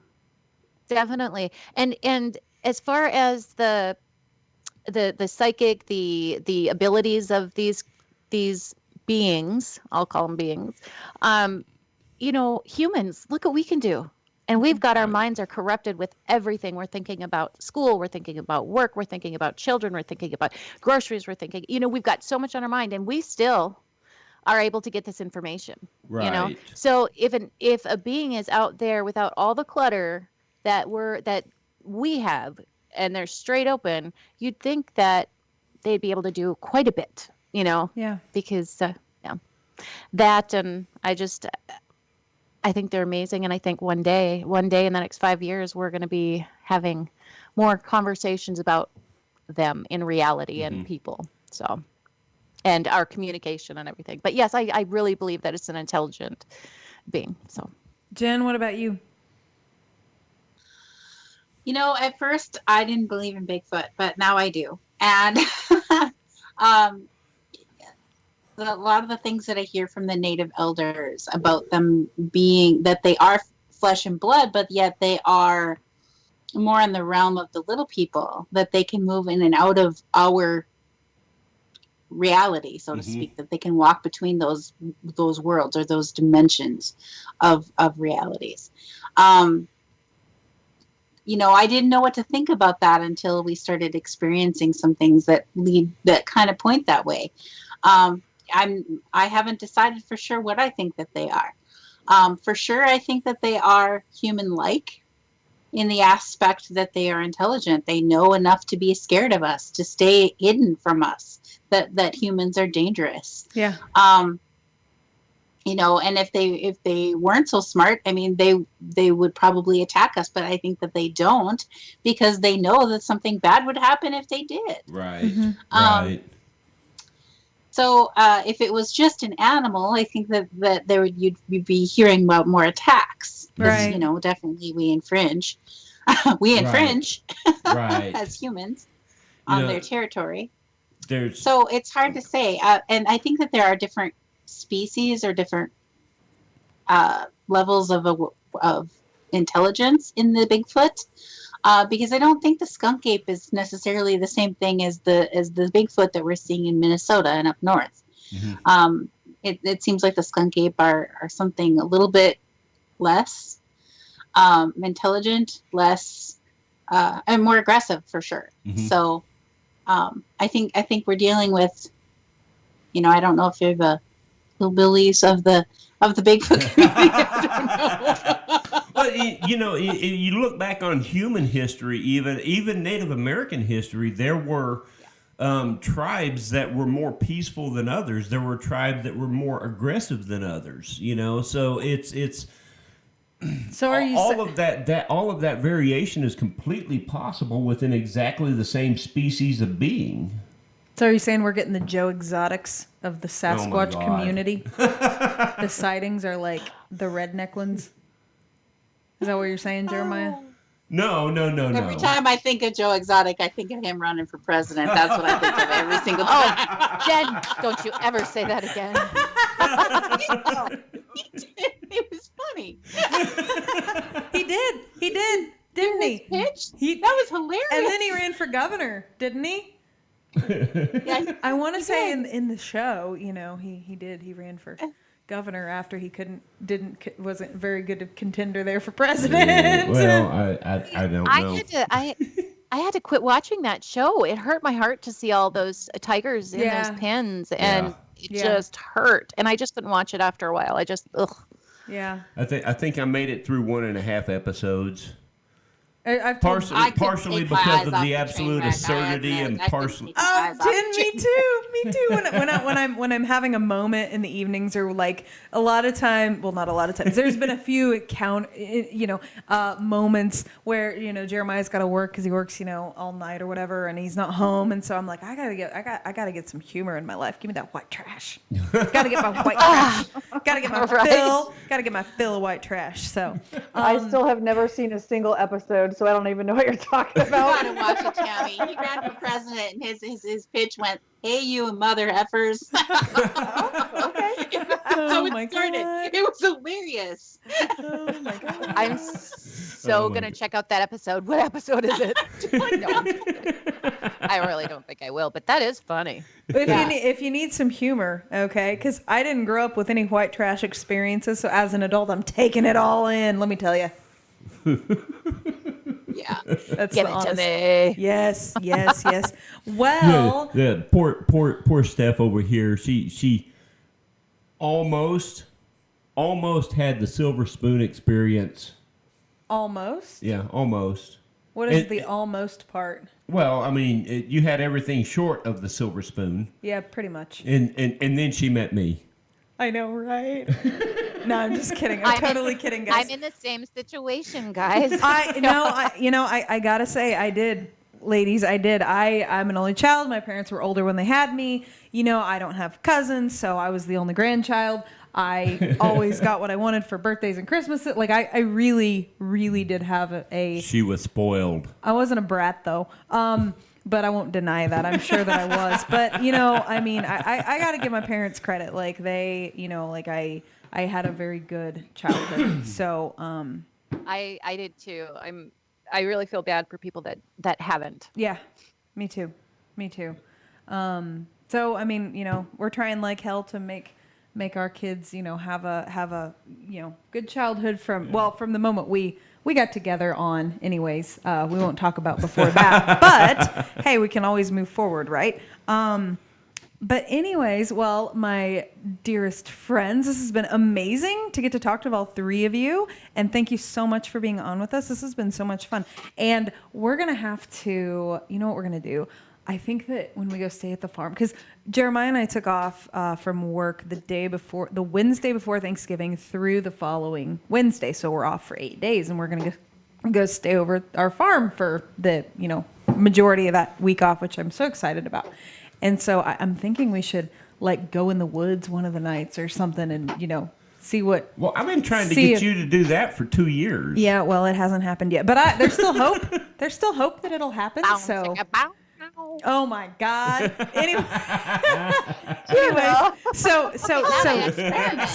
okay, hey, you know what? Right? We were all thinking it. Anyways, swear to God, last question. If you were to, like somebody like me who's very skeptical about all this, what items do I need to put in my fanny pack or my backpack? I don't actually have a fanny pack. I don't even know I said that. Put in my backpack. We have them. Yes. I personally own about 25 fanny packs. See, I never wear them, and Jen, I turned on to them. So I have too much shit for a fanny pack. Okay, I don't have a backpack. Take a backpack. There we go. There we go. You know, honestly, you can get huge fanny packs. I'm just telling you, you can fit like huge Sony cameras in them and all of your equipment. I'm just saying. Oh wow! Mm-hmm. So if you were you don't have to take it off. You can just unzip and there it is. There you go. And you can move, bend over, everything. Sorry. That's awesome. I love it. That's awesome. I'm picturing like the suitcase from Magical Beasts and Where to Find Them. It's like the suitcase that opens and all the shit comes out of it. Your purse lives that every day. Yeah, it does. Although one of our daughters gave me a really cool geometric, like metallic shaped purse. It's really cool. It's no different. It's still bottomless. Yeah, it is. There's a lot of shit in that little tiny purse. Anyways, so if you all could set me up with like the Bigfoot searching the Squatching starter pack, what would I need to put in my pack? Well, for sure, your cell phone. Your cell phone is basically all you need in the woods, as long as there's some kind of internet connection. And if you don't have that, definitely have some kind of camera. Okay, so have a camera, some kind of a camera that will videotape, and make sure you have SD cards. We have been out, and I have forgotten some SD cards before. I had these fabulous equipment, and we didn't have any cards to go with it. So just remember your done that. Cameras, your cards, extra batteries. Ooh, yeah. You want water? Make sure you bring water. You never want to go without that. Okay. Not a big one, of course. But Jenna is an overpacker, and so am I. We usually have a truckload of stuff. Hey, nothing wrong with that. You should see. We have to take a fucking trailer whenever we go to the farm because we have so many suitcases and luggage and sleeping bags and pillows. Kids. Oh yeah, there is like 7 children. Trying to take plus, a football team on a freaking vacation. Yeah. Anyway. Okay, so the SD At cards. one point, I had 7 kids too. We had to have a full-size conversion van just so all of us could go someplace. Hey, you know what? I feel you. You, my dear. Okay, so we got the extra SD cards. We got the extra batteries. I'm assuming a flashlight. Well, yeah, if you have your cell phone, you have a flashlight, you have a camera, you have a recorder right there. Okay. If you're going to be out at night, something with night vision that records audio and video, it would be epic. But, at least have something with night vision so that you can see. That would be cool. Mm-hmm.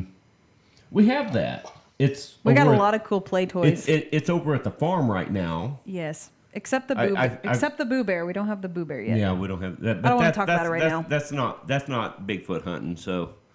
Maybe they should come up with a Bigfoot bear. Or wait, that would make that never mind. Never mind, ladies. Carry on. I adore you, Stephanie. I really do. Oh, thank you. Just wait till you really get to know me. Okay, thank you, bye. I'm just kidding. It only gets better. I promise. It only gets better. You stuck around this long. It must Yeah. not be too bad. Anyways, okay, So how long have you so guys been together? do what? How long have you guys been together? Actually, 4 years. 4 years. Wow. Uno, dos, That's tres, awesome. cuatro. Yep. Woohoo! Yeah. Well, you guys seem like you've been together for so much longer. I just had to ask. You But know why? I think There's a reason for that. I'm gonna tell you why. It's because I am convinced. You can't convince me otherwise. Like this is something that you just. It's one of those like childbirth. Unless you've actually experienced it, it's hard to explain it to somebody. So I am without a shadow of a doubt convinced Jeremiah and I are twin flames. We're having a positive twin flame experience. Yes. Yeah. This lifetime. There are a lot of twin flame experiences that are not so positive, but we are lucky enough to be having a positive twin flame experience. Yeah. Apparently, in one in this lifetime, I beheaded him. So. Yeah. And in another I've life, still got the thyroid problems Yeah. to prove it. in another lifetime, we were both women in a lesbian relationship. Yeah, there's been many lifetimes that we've found each other, but I'm telling you, I'm here right now telling you, the moment I met this guy, I knew him, and I'd never met him before. I knew him instantaneously, and it was this connection that it's unlike any other moment that I can ever recall with anybody ever before. It's like one of those moments where you just, how sometimes you meet somebody and you're like, man, like, I feel like I know you from, I feel like I know you or I've known you before or something. No, it was like 1,000 times more, I don't know. It was pretty intense. And it happened for him too at the exact same moment it happened for me when we initially met. So it was pretty cool. But sorry, we're talking about Sasquatches here.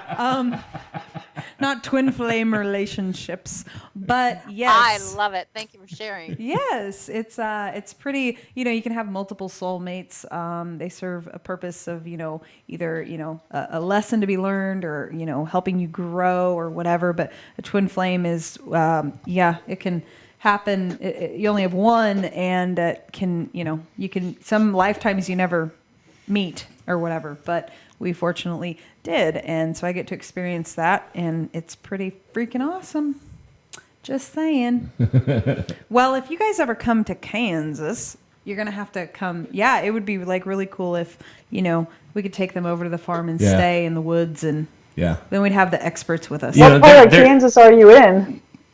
So our farm is in southeast Kansas. Yeah, it's in the Flint Hills. It's in Elk County. Yeah, it's in the Flint Hills. Yeah. Okay. Which I used to live in Kansas. I lived in Johnson County in Lenexa. Oh, and okay. Overland Park. Oh, I love. I love that part of. I think our farm would have been just probably about 2 hours southwest of you. South by Southwest. Okay. Yeah. We actually live just outside Wichita. But yeah, our place is in the middle of nowhere. But there's, but there's a lot of tree. Yeah.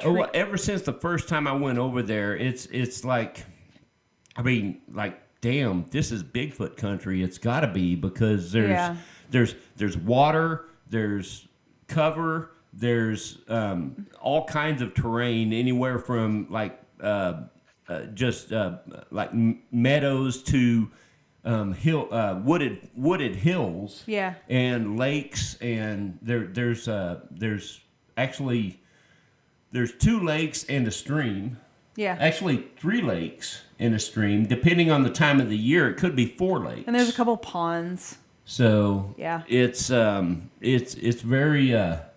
It would be very conducive to. If I was a Bigfoot, I would totally live there. Yeah, and there's game all over the place, all kinds of vegetation, wild edibles.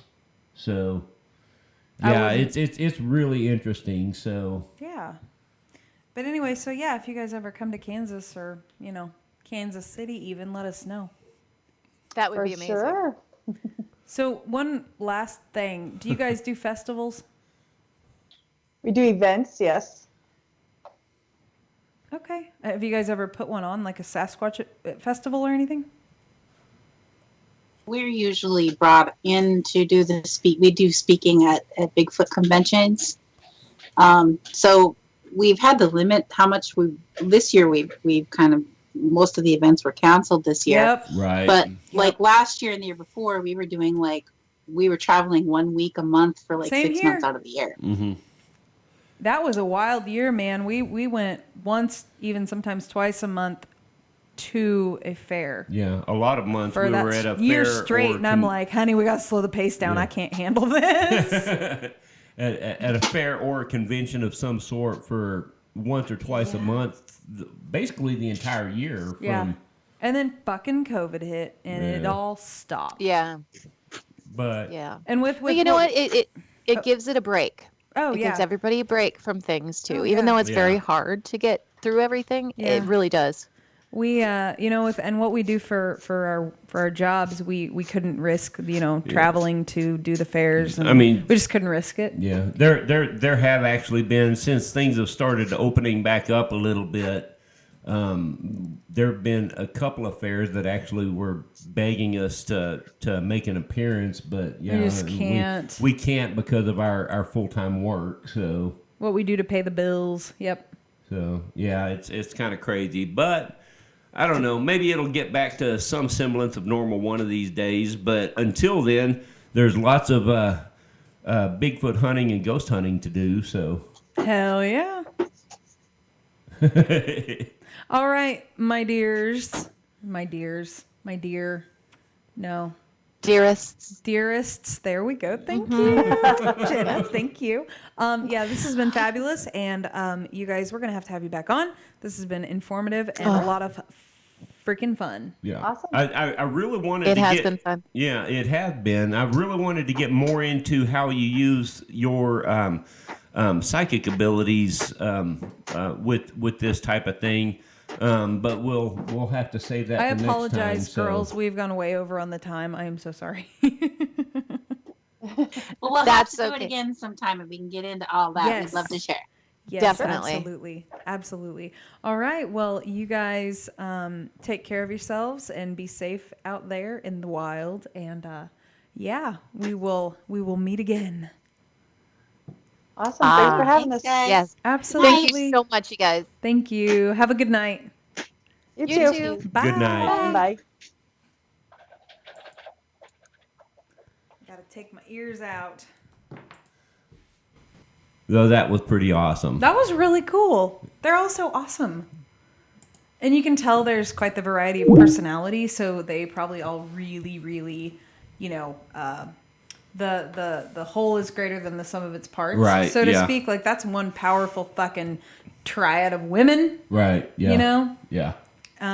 That's so cool. I don't know, that first story that she told was absolutely What's that thing on the fascinating. screen? What's that thing on the screen? Is that a thing or no? Yeah, it is. What? It's on the. Oh, it's gone now. Never mind. This? Yeah. No, it's no. That Oh, it just flashed on the screen for a second. Sorry, people. I'm talking yeah. about Oh, something on yeah. No, the it's computer. fine. Anyways, yeah, that was a lot of fun, and they're all so cool. Yeah. Like I'm so glad that they decided to come on with us Yeah, and share. it is. Yeah, and it's when we get these people on and we start having a conversation, and we just kind of let the conversation flow evolve as it wants to, and then hindsight, it's like shit, we forgot to bring that up, or oh crap, I wish we would have asked that, but the rest of the conversation was so interesting. You don't want to really change the subject because it's fascinating. But yeah, next time they come on, we definitely need to get into the abilities. the use of their psychic abilities, because that's that really fascinates me. Yeah, it's really cool. That first story that she told about how the activity they were experiencing with the rock throws and the footfalls coming towards them from several different directions and all of that, and how it just stopped when she reached that one part in the prayer that she was saying, the Native American prayer. That's really cool. I mean, I don't know. I mean, okay, so I'm gonna divulge a little information that maybe I shouldn't, but I'm gonna do it anyway. So you've heard the story about when we were down in Tahlequah and the cord and cable to one of our cameras was cut. Yeah. Okay. So, long story short, we had a camera that was facing a house, and towards the end of the night, when we were getting ready to call it a night, we looked at the monitors, and there was one camera that wasn't working, and we went and looked, and the cable for that camera was cut. Oh, wow. And so we backed up the video to just before it quit recording, presumably when the cable was cut, and there's nothing on the screen. There's nothing in camera view except for just about 3 seconds prior to the signal going dead. There were some sort of I have to clarify that the spot where the cable was cut was in camera view. And there was nothing on the camera? And nothing showed up on the camera up to the point that the signal went dead. But except for there, like some kind of undergrowth that was behind the camera, but it got pushed over in front of the camera like something was pushing it. Just like 2 or 3 seconds before the cable was cut. Okay. Like something walked through it, going the direction that the camera was facing, but then like 3 seconds later the signal goes dead, presumably, like I said, because the cable was cut. Okay. So I have to wonder, okay, and I try to present this type of thing objectively because it's not objective, it's subjective. But I try to present it objectively because that's the only way it can be at all credible. Mm-hmm. But my guides were telling me, have been telling me this whole time, that was something to do with Sasquatch that did that. Could be. Because we've had a lot of Sasquatch encounters on that ground. Could be. You know, my gut tells me that I'm kind of on board with the school of thought that they do primarily exist in like another reality, and that's why they're so hard to, either that or they have. I'm just going to use the word like invisibility cloak, okay? Because I don't know how else to explain it, but maybe they do have that ability to blend in with whatever they're touching. And that also plays into why we don't see them. There is a whole lot of science that can come involved there. Like a chameleon. That sounded terribly unintelligent the way I just said that, but you've had a few beers. You got an excuse. A few. You've changed the subject a lot tonight, so I've drank a lot. So I was making up for last week. I did great last week. I did great last week. You did. I let you do primarily most of the talking, which I have to admit, I was a little intimidated with our chat last week. That's in part why I didn't talk a lot. Yeah, it's okay. I was a little intimidated by the guest we had on last week. Not in a negative way, just every so often. You have a good night, Carl. Good night, Carl. Get some rest, my friend. Yes. Get plenty of rest and drink your orange juice and your whatever else you want to drink. Yes. I'm kind of running on empty too, so we're not going to go too much longer. No. So that's what she said. No, I'm just kidding. Had to get some humor in there. All right, Michael Scott. Hey, him and I have the same personality type on the Myers-Briggs. We're going to call you Michelle Scott. Michelle Scott? Yes. Female version of Michael. Oh, yeah. No, I don't want to be named Michelle. No? No, there's too many really cool people named Michelle, and I just, although my name, Stephanie, it's really weird for me to meet another Stephanie because I don't know. Sometimes I have to trick her into letting me drink. Yeah. Bottoms up. Anyways. Okay, well, I'm done on that subject. Other than, I don't have anything against the name Michelle. I just know too many Michelles to consider myself a Michelle. Ah, okay. Make sense at all? Well, it was just a joke.